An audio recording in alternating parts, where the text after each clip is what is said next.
Bonjour, vous êtes de plus en plus matinal, c'est sympa. Je suis très heureux effectivement d'accueillir sur scène tout d'abord Stéphanie Dusselier, Experis IT, qu'on peut applaudir, Yves Delprat, le président de Havas Media France, et Philippe Schmitt qui nous rejoindra dans quelques minutes. Voilà, merci.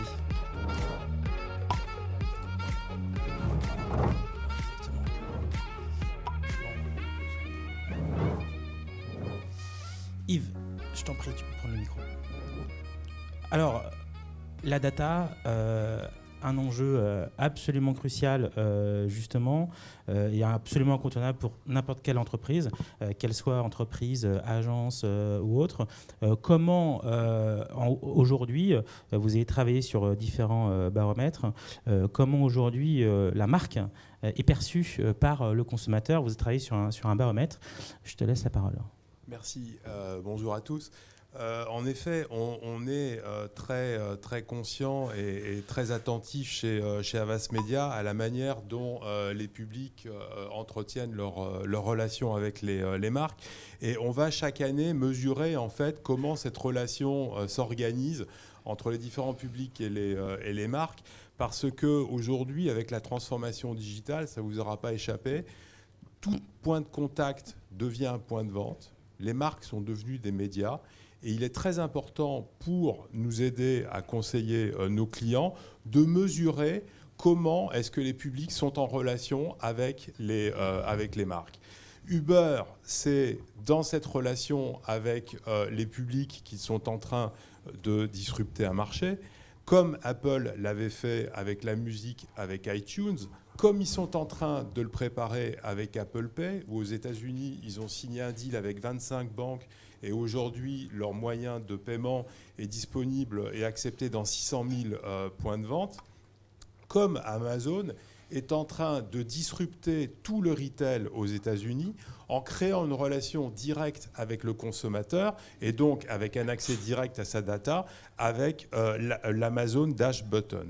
Donc pour nous, ce qui est très important, c'est de mesurer chaque année comment est-ce que les publics sont en relation avec les marques et surtout de mesurer comment l'écart entre ce que les marques pensent pouvoir avoir comme relation avec les publics et la réalité.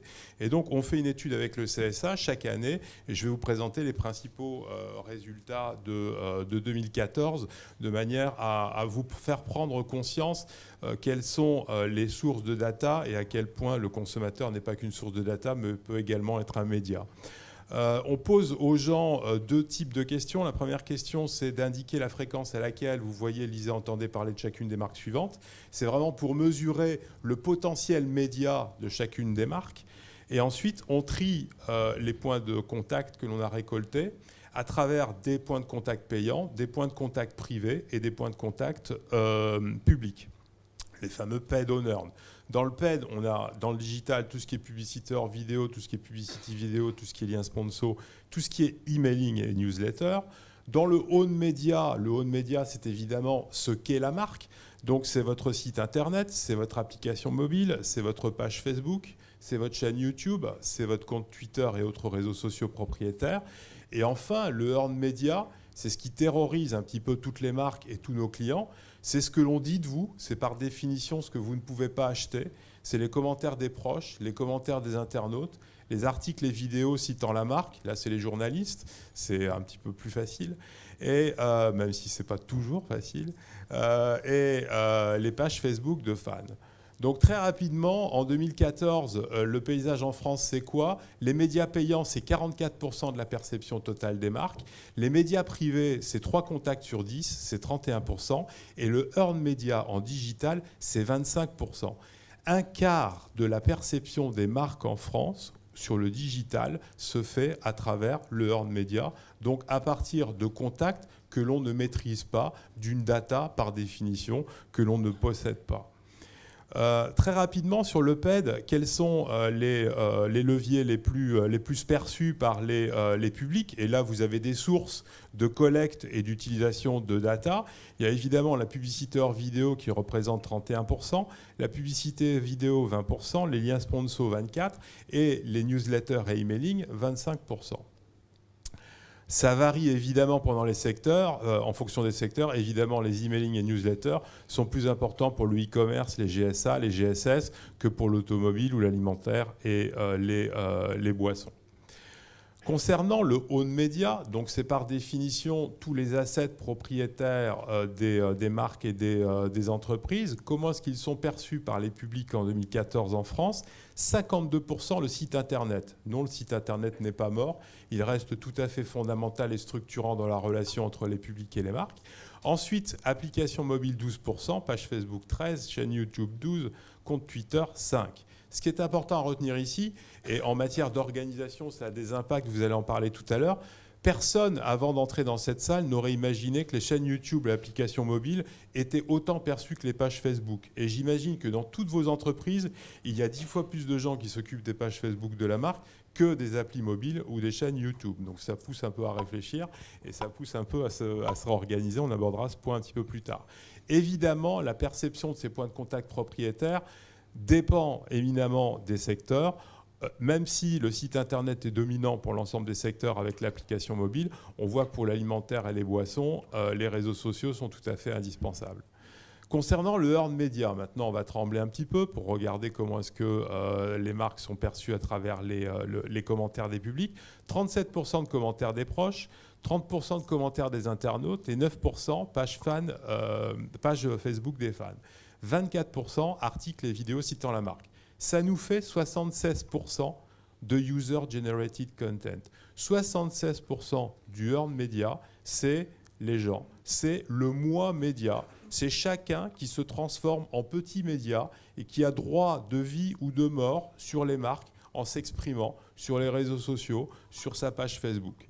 Ça, c'est quelque chose qui est extrêmement important et extrêmement structurant parce qu'on va beaucoup parler tout au long de la journée du moi data, c'est-à-dire de le public qui se transforme en plateforme data et qui devient un petit objet dont que les marques exploitent. En réalité, quand on regarde la nature de la perception que les publics ont des marques, en fait, il y a également un moi média qui est un peu la revanche du consommateur et qui s'exprime et qui peut à tout moment donner son point de vue sur les marques. Alors évidemment, le poids du moi média dépend également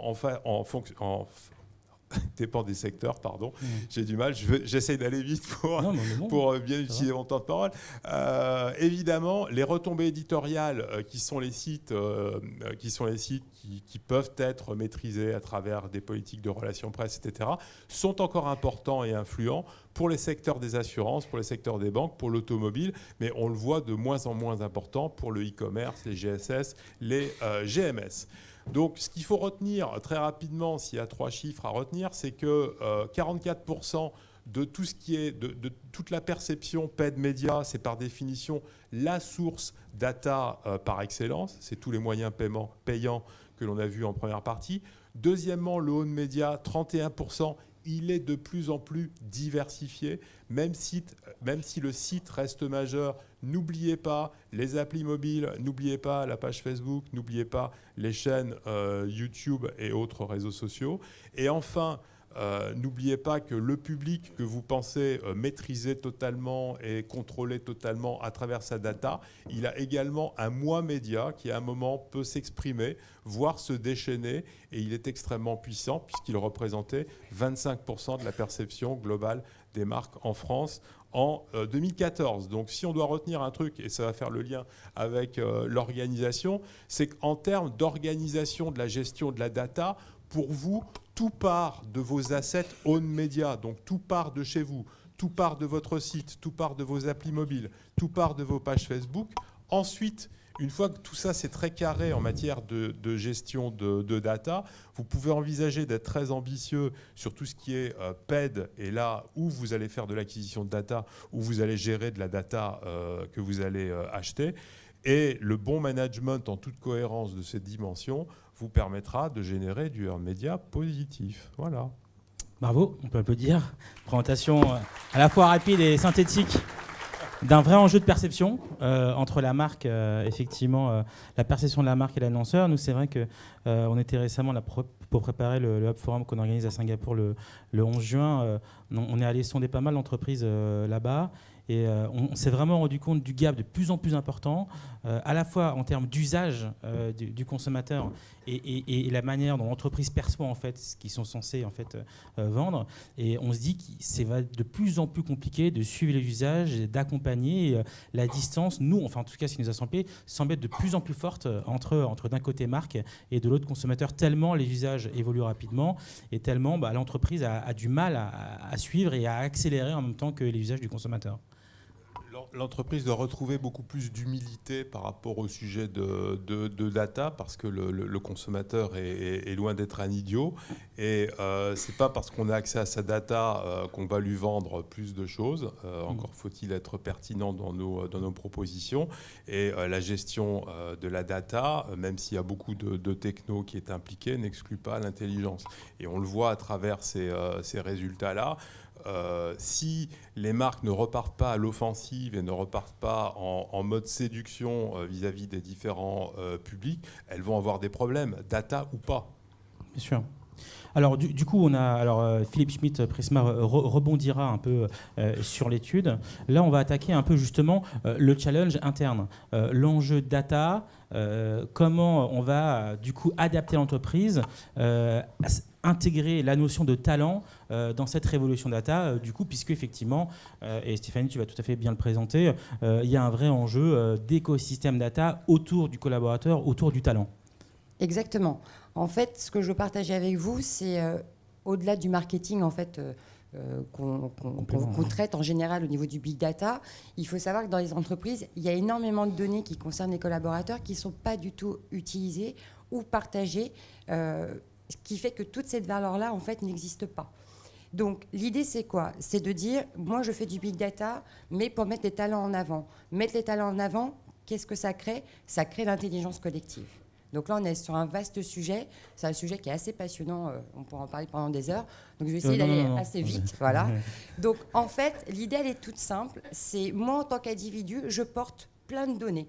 Donc, qui je suis, ce que j'ai fait, quelles sont mes études, les entreprises dans lesquelles j'ai travaillé, les différents services. Voilà. Tout ce qui m'appartient. Est-ce que je parle plusieurs langues ou pas? Est-ce que je maîtrise bien des outils bureautiques? C'est un capital data. C'est mon capital. Ouais. Mais au-delà de ça, il y a également qui je connais. C'est hyper important. Qui je connais, qui j'ai rencontré dans ma vie, qui sont les personnes avec qui je peux encore interagir. Donc globalement, tout ce volume-là représente un volume relativement important et bien évidemment, pour la majorité des données, elles ne sont pas structurées. Donc l'objectif, c'est quoi? Ça va être de travailler sur la donnée pour les rendre en fait partageables. Donc l'enjeu de l'intelligence collective, il y en a 4. Les 4, ça va être d'exposer les leaders et les influenceurs. Dans les entreprises, tout le monde le sait, il y a des gens qui sont très discrets mais qui apportent énormément. Mais ça ne se voit pas. D'accord ?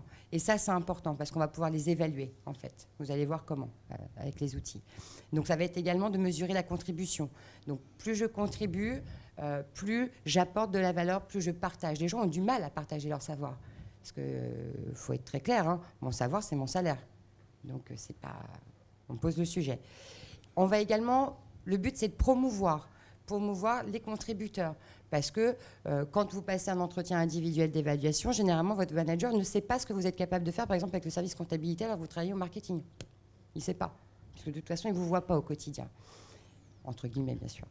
Et puis, ça va être également de développer le networking RH dans l'entreprise. Donc, ça devienne vraiment quelque chose de primordial et que que ça s'inscrive vraiment durablement dans l'entreprise. Le rôle de l'entreprise là-dedans, elle va en avoir 2. C'est qu'elle va être obligée de laisser une liberté d'expression très forte à ses collaborateurs. Elle aura un rôle de modérateur, bien évidemment, puisqu'on parle d'outils et de données. Et puis, au démarrage, il va falloir créer et susciter l'intérêt personnel. Pourquoi les gens iraient sur des nouveaux outils qu'on leur met à disposition et justement en communiquant avec eux, en leur expliquant que la donnée, en fait, qu'on va partager avec eux va leur permettre justement de mieux travailler. Nous, on croit en big data des talents parce que quand vous prenez les études, 58% du temps de travail est passé à rechercher des choses qui ont déjà été faites dans l'entreprise. C'est énorme. Ça ne sert à rien. 61% du temps est consacré à coordonner le collaboratif. Ça ne veut rien dire. Le collaboratif, c'est quelque chose de naturel. Mais aujourd'hui, les managers essayent de manager le collaboratif. Ça ne fonctionne pas. Donc, du coup, l'idée, c'est vraiment de donner des outils où les gens vont vraiment pouvoir travailler en bonne intelligence et développer l'intelligence collective. Alors, la donnée, bien évidemment, vaste sujet. Bonjour. Du coup, j'ai pris ta place. Donc, du coup, vaste sujet, puisqu'en fait, la donnée, bien évidemment, va être d'un côté structurée, déstructurée, va avoir différents formats, etc. Nous, on a cette vision d'un point de vue purement technique, puisque Experience IT, c'est vraiment notre cœur de métier. Mais comme, en fait, notre maison de mère est Manpower, on a tout l'ADN RH. Donc, du coup, on combine les deux. Donc, dans le traitement des données, on va commencer par tout ce qui est paramétrage d'outils. Donc, on a des outils aujourd'hui qui existent, qui vont prendre la donnée en vrac et qui vont commencer en fait à la travailler, à la structurer. C'est ce qu'on appelle en fait tout ce qui est data mining. Donc, on va travailler sur les corpus, sur la taxonomie, sur différents algorithmes. On va travailler également sur des outils qui font du machine learning pour rendre la donnée de plus en plus intelligente, pour qu'à la fin, justement, on puisse avoir une donnée qui soit catégorisée et surtout partageable. Ce qui est vrai, c'est qu'on parle souvent d'unification de données quand on parle de données marketing, mais c'est aussi valable pour la donnée d'entreprise, tout simplement. Donc c'est des chantiers qu'on n'évoque pas assez, effectivement. Bah ouais, c'est pour ça qu'on est là. Ouais, non, okay. Du coup, mon nouveau moi, puisque je vous parlais de moi tout à l'heure en tant qu'individu, du coup, je crée un nouveau moi où, du coup, je suis complètement au cœur de l'entreprise. Pourquoi ? Parce qu'en fait, j'ai deux dimensions qui sont arrivées. J'ai une partie CRM qui, moi, en tant qu'individu, en fait, je ne vois pas spécialement. En fait, c'est l'outil qui va structurer la donnée. Donc, tout le traitement que j'aurais fait de mes données pour savoir quelles sont les formations, les langues parlées, etc., sur l'ensemble des documents, sur l'ensemble du volume, sera structuré dans un CRM et qui sera mis à jour en temps réel. L'objectif, ce n'est pas de mettre le CRM auprès des collaborateurs, ça n'a aucun intérêt. L'objectif, c'est de leur mettre à disposition un outil qui va rentrer dans leurs usages. Les RSE. Un réseau social d'entreprise. Ça peut être un Google+, ça peut être un Yammer, ça peut être un Chatter, ça peut être même une page Facebook. En tout cas, on met à disposition un outil qui va permettre justement de collaborer. Alors l'idée, c'est quoi ? C'est qu'une fois que je suis sur mon RSE, ça me sert à quoi ? Justement, quel est mon intérêt personnel ? Ça va être, tiens, je recherche une présentation sur du marketing direct. Je suis sûre qu'il y a quelqu'un qui en a fait une dans l'entreprise, mais je ne sais pas. Donc en fait, je vais juste positionner des mots-clés en posant ma question. Et l'idée, c'est que je vais remonter toutes les personnes qui sont taguées, comme vos clients en fait, on les tague de la même façon, qui sont taguées. Et du coup, vous allez pouvoir poser la question à ces personnes-là. Ces personnes-là vont pouvoir vous répondre. Donc là, vous rentrez vraiment dans du collaboratif absolu. Et surtout, c'est que les personnes qui vont répondre, vous demandez également de les évaluer. Est-ce que du coup, ce que je t'ai dit, ça t'a apporté quelque chose, oui ou non? Alors le but, bien évidemment, tout le monde va avoir peur en disant mais on va me tuer, on risque de me flinguer gratuitement parce qu'on m'aime pas. Très clairement, quand on adopte justement ce type de démarche et qu'on laisse de la liberté et qu'on développe l'intelligence collective, généralement ça se passe pas. Les gens sont hyper participatifs. Donc du coup, la contribution et la notation devient quelque chose de vraiment valorisant. Donc du coup, mon nouveau moi, en fait, il communique mieux, il collabore, il découvre, parce que du coup, il découvre également ses collaborateurs, ses collègues. Il apprend, parce qu'il va apprendre des nouvelles choses. Il peut innover, il peut partager ses innovations. Et surtout, c'est qu'il est connecté, parce qu'on est sur des outils qui sont complètement ouverts. Je peux les avoir sur mon smartphone, sur mon PC, au bureau, à la maison, etc. Donc, je suis en permanence connectée. Du coup, quelles sont les 3 clés de succès Alors, du coup, les 3 clés de succès, elles sont relativement simples. C'est le but, c'est de créer de la valeur.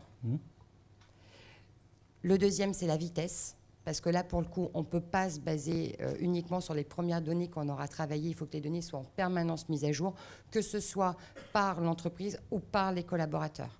Encore une fois, ça vient dans les deux sens. Donc, il faut que ça aille vite, puisqu'aujourd'hui, notre monde va vite. Et puis, c'est une vraie politique de se dire, aujourd'hui, je mets les talents au cœur de mon entreprise. Donc, en fait, pour conclure sur l'intelligence collective en tant que telle, ce qui compte, ce n'est pas uniquement ce que moi je connais, mais c'est également qui je connais et quelle est la valeur de mon réseau dans son ensemble et comment je peux le partager avec mes collègues au quotidien et comment je peux diffuser de l'information qui vont aider tout le monde. Parfait, merci beaucoup. On peut applaudir. Une vision approfondie et concrète des enjeux data en interne. Du coup, Philippe, vas-y. Et tu as la télécommande aussi quelque part. Voilà. Du coup, Philippe, effectivement, donc on évoquait tout à l'heure autour du baromètre les enjeux paid, own, earn. Un vrai enjeu data pour une régie comme la tienne. Comment tu utilises la data pour créer vraiment de l'interaction avec le consommateur, et comment c'est pour vous, chez Prisma, un vrai levier de développement? Alors, sujet très vaste sur la data. En fait, chez nous, on a déjà commencé à définir la data pas comme big data, mais surtout un data applicable, donc utile, que ce soit côté éditeur ou côté régie. Donc, on parle de la smart data chez nous. Ensuite, la stratégie d'entreprise, elle se développe sur 3 axes. D'accord. C'est de vraiment développer nos marques, faire évoluer les métiers en même temps, et un 3e axe qui est inventer le futur. Okay. Donc d'abord, je donne une partie de la réponse pour les 2 premiers, et ensuite un peu une projection vers l'avenir. Très bien. Alors sur la première partie, la data chez nous, elle est d'abord chez l'éditeur. Donc il ne faut pas l'oublier, l'exploitation de data, smart data au sein d'une régie, d'abord ça passe par la consommation de contenu. Ça passe par la consommation de contenu. Éditeur. Exactement. Donc notamment par à la fois le paid et le earned, et surtout d'apprendre avec les consommateurs comment ils naviguent sur nos marques. On a 20 marques sur 100 supports pour la fait courte. Prisma, donc premier éditeur de France en print digital. 34 millions de Français. Donc la data nous permet de petit à petit de connaître mieux ces 34 millions de Français. À la fois d'abord par les abonnés print, qui évidemment sont les plus connus, avec jusqu'à 11 critères sociodémo, du comportemental, sociodémo, nominatif, adresse. Donc là, le data mining n'a pas de limite, mais ça ne concerne que 2 millions sur les 34. Donc ensuite, on a le deuxième cercle, c'est la data CAM, nos emailing, 10 millions d'emails. Et vous savez, le emailing aujourd'hui, c'est souvent considéré comme du spam, en bonne partie, parce qu'en fait, il y a trop d'abus.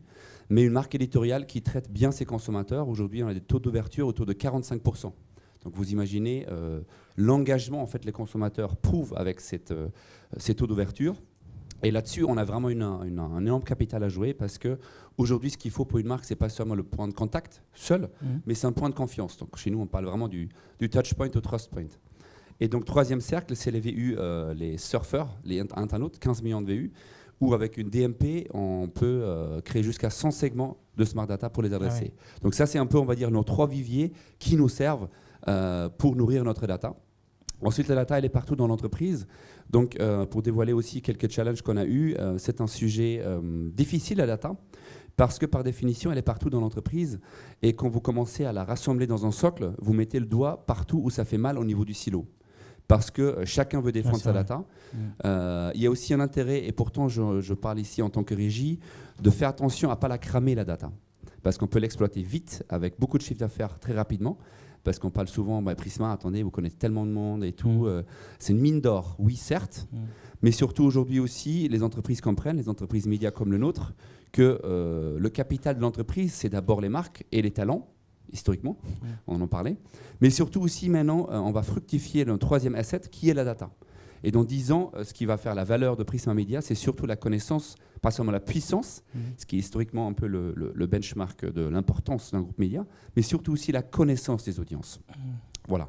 Et ceci étant dit, au sein d'une régie, ensuite, elle peut s'appliquer de plusieurs façons. La data est souvent citée, évidemment, comme, on va dire, le pétrole, le gaz qui fait tourner l'engin du programmatique. Du programmatique, exactement, on en parle suffisamment tout à l'heure. Mais surtout aussi, elle est là pour construire des solutions intelligentes. Des solutions intelligentes, ça veut dire quoi? Ça veut dire, surtout pour un groupe média, on peut vraiment servir tout l'entonnoir de la transformation. Donc jusqu'à l'émergence, en partant de l'émergence d'une marque média, qui crée donc cet engagement à travers les contenus, à travers notamment le paid et la partie earned, avec les annonceurs qui font partie de l'expérience. Aujourd'hui, le consommateur attend de l'entertainment, de l'infotainment, de l'engagement par les marques annonceurs. Donc toute cette partie du brand content qui doit être intelligent et aussi bien fait que le rédactionnel. Cette partie-là engage le consommateur.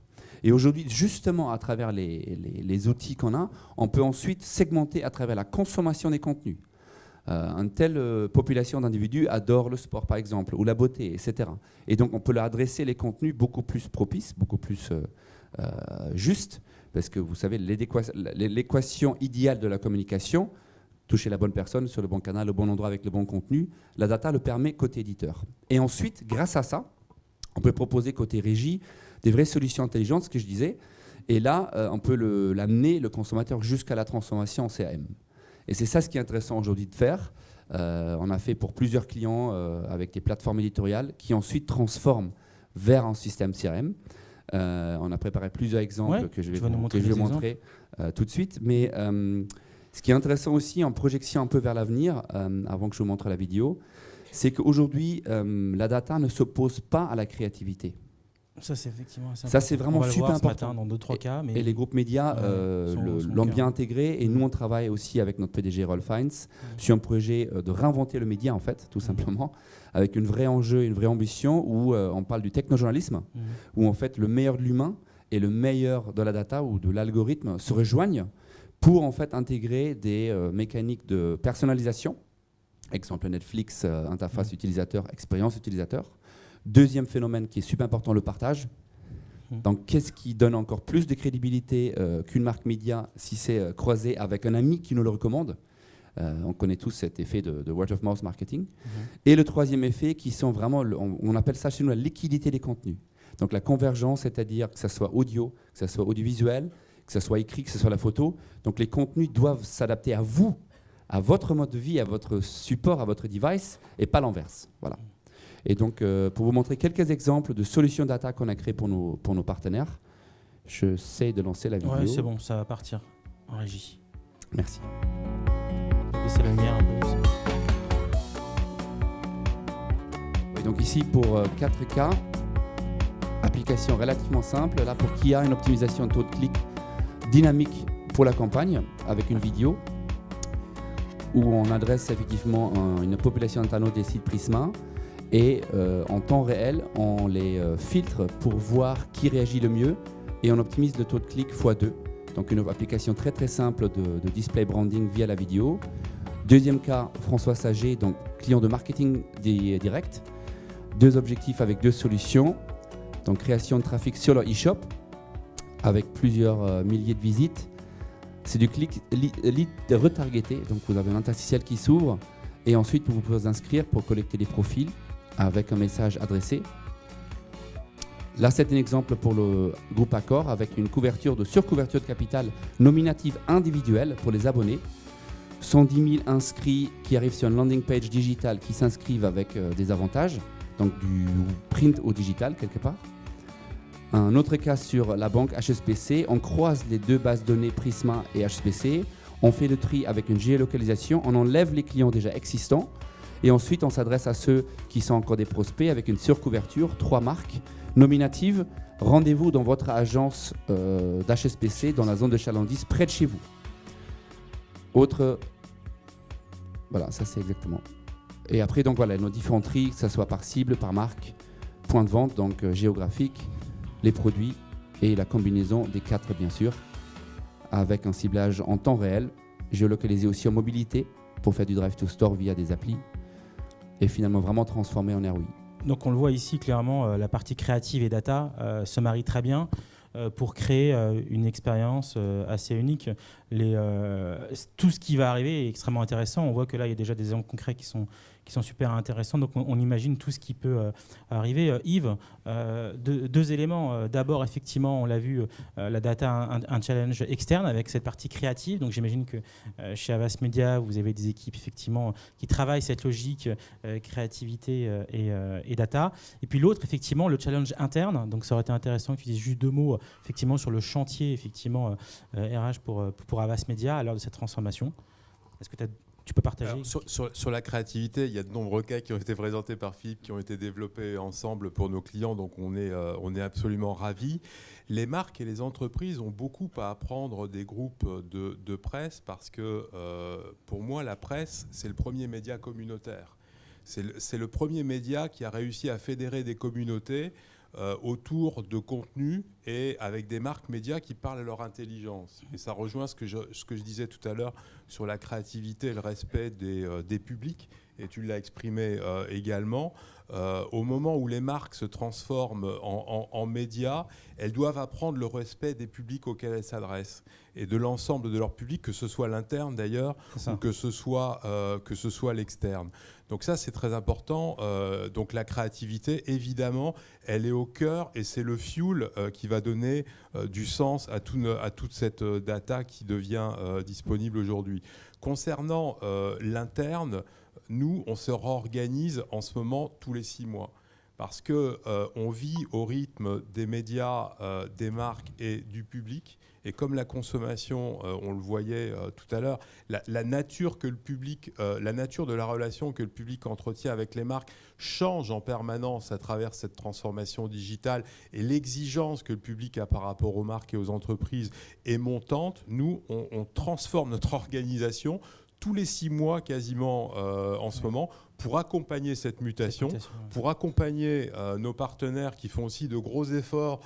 Prisma est un excellent exemple de prise de conscience de l'importance de la data et de son utilisation intelligente, et qu'il met d'ailleurs à la disposition des clients et des agences de manière très, très constructive. Donc notre organisation d'aujourd'hui aura changé dans 6 mois, donc je viendrai dans 6 mois vous en raconter les détails. On se revoit, ça s'organise. Bon, Stéphanie, Yves, Philippe, merci beaucoup. Vous restez avec nous un peu ce matin, donc n'hésitez pas à la salle, à la pause, de venir interagir avec nos amis. Merci beaucoup. Merci.